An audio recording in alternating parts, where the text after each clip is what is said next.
Hey guys, in this video I'm going to show you how to screenshot in Telegram secret chat. Okay, let's go into the Telegram, and let's say if I just type hi,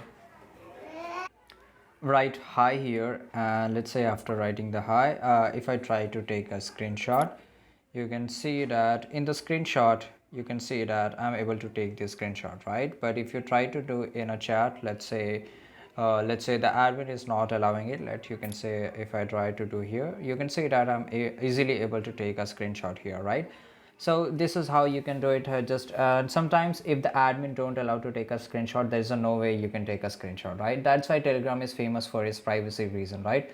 They give you 100% privacy, and this is it, guys. If you try to do it with the third-party apps, this may you can be successful in that, but there's a problem of your account getting hacked, right? So this is how you can do it. If you found this video really helpful, leave a comment down below and subscribe our channel, and see you in the next video. Till that time, take care. Goodbye.